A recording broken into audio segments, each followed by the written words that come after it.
Dear students, आज के इस लेक्चर में हम लोग एससी वर्मा सर की जो बुक है कॉन्सेप्ट ऑफ फिजिक्स, इसके कुछ इम्पोर्टेंट न्यूमेरिकल सॉल्व करेंगे। तो आइए देखते हैं। Chapter number 29, electric field and potential, question number 22। सबसे पहले क्वेश्चन आपकी स्क्रीन पर है, एक बार आप इस क्वेश्चन को पढ़ लीजिएगा।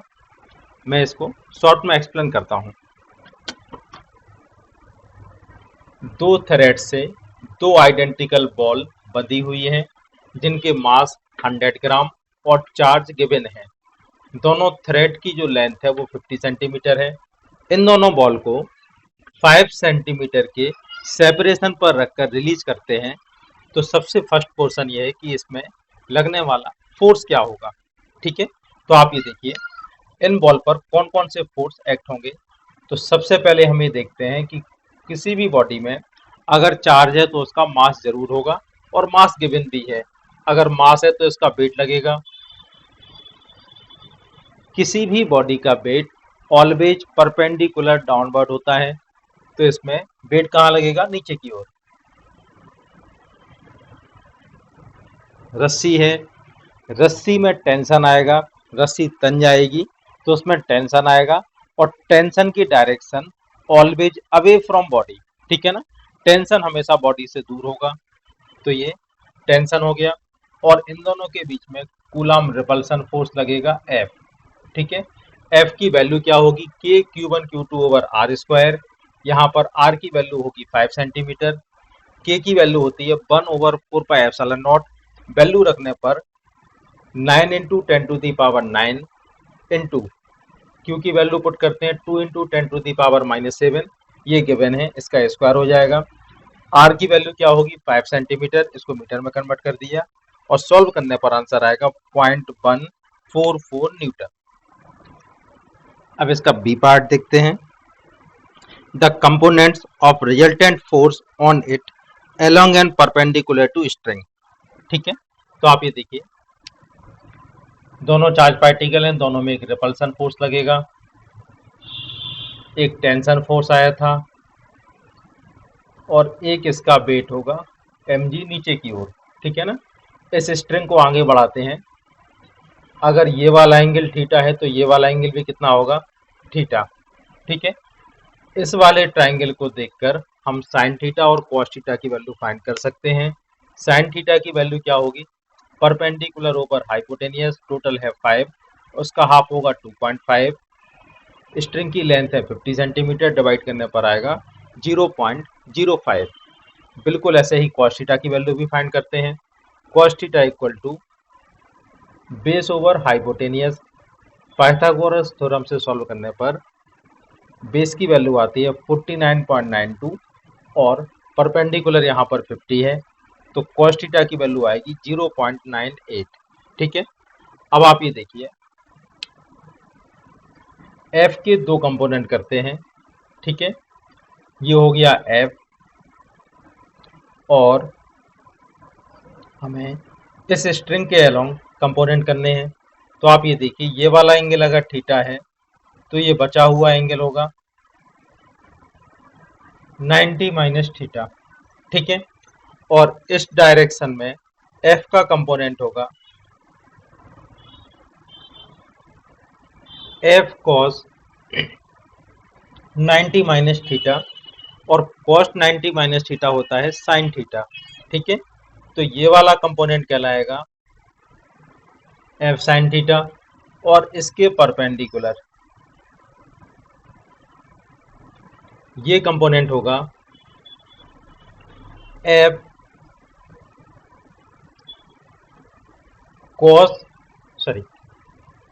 F साइन 90 माइनस थीटा, यानी सॉल्व करने पर आएगा F cos थीटा। ठीक है, अब आप ये देखिए ये F के कंपोनेंट हो चुके हैं इस रस्सी के अलोंग और उसके परपेंडिकुलर। mg के कंपोनेंट क्या होंगे? mg के कंपोनेंट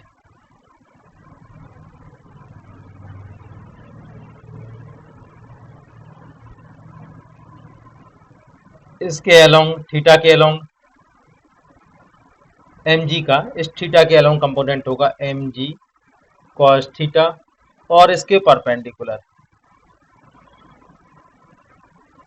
ठीक है, ये कंपोनेंट होगा एम जी साइन थीटा। अब आपको फाइंड करना है perpendicular component of resultant force.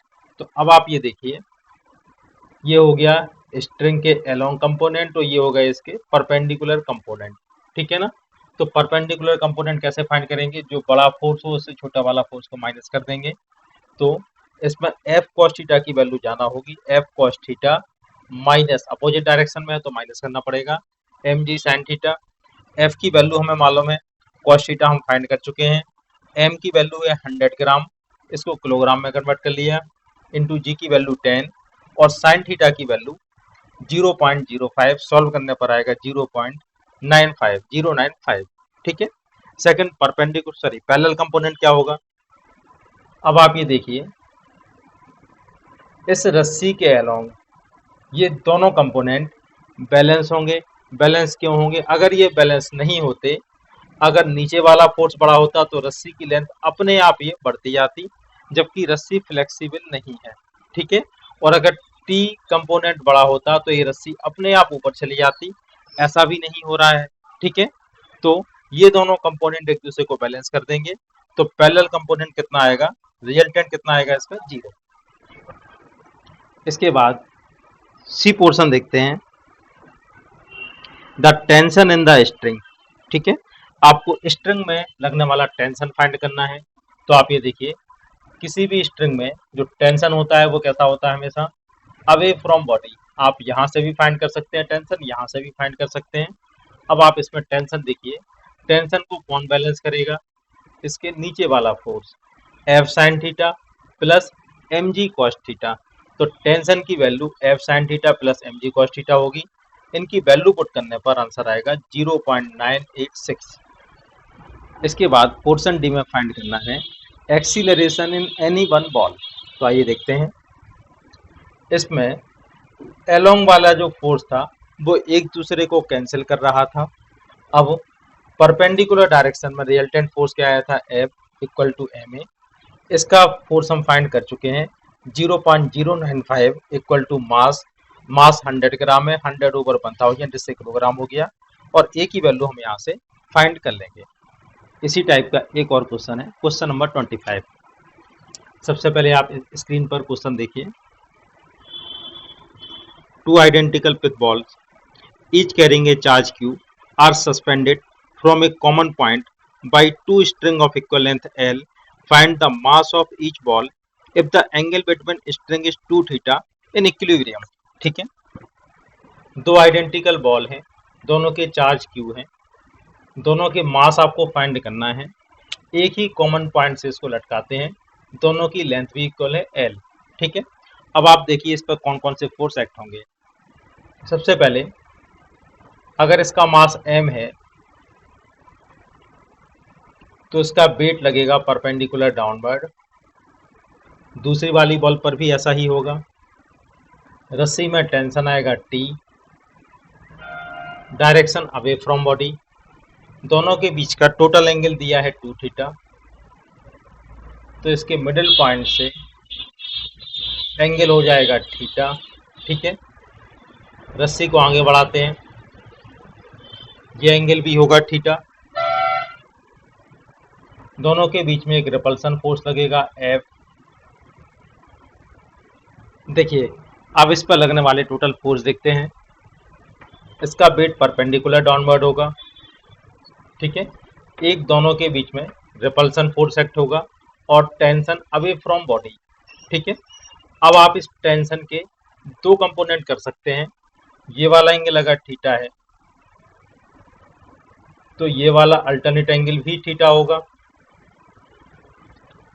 Tension के दो कंपोनेंट करेंगे, थीटा की डायरेक्शन में टी कॉस थीटा और इसके परपेंडिकुलर डायरेक्शन में ये वाला कंपोनेंट होगा टी साइन थीटा, ठीक है।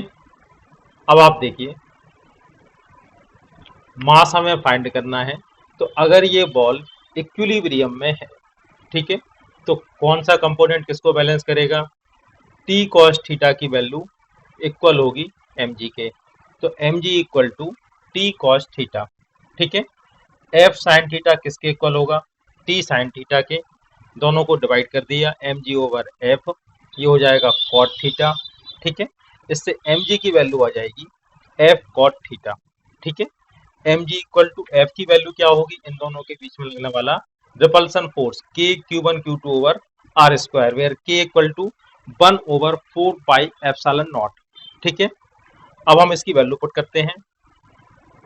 यहाँ पर हमें आर की वैल्यू नहीं मालूम, दोनों चार्ज के बीच की डिस्टेंस हमने अपने मन से ली थी आर, तो आइए देखते हैं आर की वैल्यू क्या होगी। तो एक कोई ट्राइंगल कंसीडर करते हैं और इस ट्राइंगल में साइन थीटा की वैल्यू क्या होगी? r/2 over L, r/2 over L. इससे r की वैल्यू हो जाएगी 2l साइन थीटा। ये वैल्यू यहाँ पुट करेंगे और m की वैल्यू फाइंड। सबसे पहले आप इस क्वेश्चन को अपनी स्क्रीन पर देखिए। इसमें दो पार्टिकल ए और बी हैं जिन पर चार्ज हैं q और 2q और सेपरेशन d पर रखे हुए हैं। ठीक है, अब आपको एक थर्ड पार्टिकल c इस तरह से यहाँ पे क्लेम्ड करना है कि इन चार्ज पार्टिकल पर लगने वाला टोटल फोर्स जीरो हो या रिजल्टेंट फोर्स जीरो हो। तो सबसे पहले आइए देखते हैं ए और बी में कौन सा फोर्स लगेगा। दोनों प्लस चार्ज हैं, पॉजिटिव चार्ज हैं, तो दोनों में एक रिपल्सन फोर्स एक्ट हो रहा होगा F1 F1। ठीक है, एक रिजल्टेंट फोर्स एक रिपल्सन फोर्स दोनों में F1 F1 यहाँ पर एक्ट हो रहा होगा। ठीक है, अगर कोई भी चार्ज नहीं रखते तो ये दोनों पार्टिकल एक दूसरे से दूर चले जाएंगे। अगर ये फ्रिक्शनलेस सरफेस है तो ये दोनों यहाँ से अपनी जगह से मूव कर जाएंगे। इनको रोकने के लिए एक थर्ड चार्ज सी रखते हैं, थर्ड पार्टिकल जिसका चार्ज हमें फाइंड करना है। तो ये पार्टिकल सी हो गया और इसका चार्ज हो गया कैपिटल क्यू। अब आप ये देखिए, अगर कैपिटल क्यू पॉजिटिव होगा तो क्या होगा? तो ये दोनों पर एक रिपल्सन फोर्स अप्लाई करेगा, इसलिए क्यू की वैल्यू कैसी होनी चाहिए? नेगेटिव। ठीक है ना, इस क्यू की वैल्यू क्या होना चाहिए? नेगेटिव। नेगेटिव होने से क्या होगा? ये इस वाले क्यू पर एक अट्रैक्शन फोर्स लगाएगा F2 और इस वाले क्यू पर भी एक अट्रैक्शन फोर्स लगाएगा F3। ठीक है ना, इक्विलिब्रियम होने की कंडीशन ये है कि अगर F1 F2 की वैल्यू इक्वल हो और F3 और F1 की वैल्यू इक्वल हो तो ये चार्ज पार्टिकल कोई भी फोर्स एक्सपीरियंस नहीं करेंगे। ठीक है, अब आप यहाँ पर ए से सी की डिस्टेंस को कंसीडर कर सकते हैं x। तो ये बची हुई डिस्टेंस क्या होगी? ये होगी d माइनस एक्स। ठीक है, अब आप ये देखिए, in equilibrium condition F1 should be equal to F2 and F1 should be equal to F3। F1 कौन सा फोर्स है? इस स्मॉल q और 2q के बीच में लगने वाला फोर्स, वैल्यू क्या होगी? k q 2q over D square equal to F2 कौन सा फोर्स है? A और C के बीच में लगने वाला अट्रैक्शन फोर्स। अब देखिए, F1 equal to F2, F1 की वैल्यू पुट करते हैं। F1 कौन सा फोर्स है? Q और 2Q के बीच में लगने वाला फोर्स KQ 2Q over D square equal to F2 कौन सा फोर्स है? Q और Q के बीच में लगने वाला अट्रैक्शन फोर्स। Q का साइन यहाँ पर नेगेटिव होगा। ठीक है, KQ over x square. Force के लिए हमने आपको बताया था कभी भी हम यहाँ पर साइन का यूज नहीं करते हैं। इससे Q की वैल्यू आ जाएगी 2QX over x square over D square, equation number 1। इस वाले से देखिए, F1 और F3 की वैल्यू अगर इक्वल होंगी तो 2Q चार्ज स्टेशनरी होगा या इक्विलिब्रियम में होगा। तो आप ये देखिए, F1 equal to F3, F1 की वैल्यू क्या लिखोगे? के Q 2Q over D square.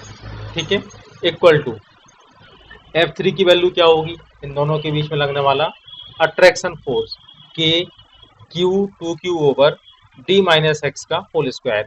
Total distance है d, ये डिस्टेंस है x, तो ये बची हुई डिस्टेंस होगी d माइनस एक्स। इससे q की वैल्यू आ जाएगी q d minus x over D square और इसका होल स्क्वायर। ठीक है, इक्वेशन 1 और 2 को इक्वेट करते हैं। इक्वेट करने से x की वैल्यू आ जाएगी d over root two plus one, दोनों side root two minus one का मल्टीप्लाई करते हैं, इससे आ जाएगा रूट टू का स्क्वायर यानी टू माइनस वन, तो नीचे हो गया वन और D root two minus one. ठीक है, ये इसका आंसर होगा।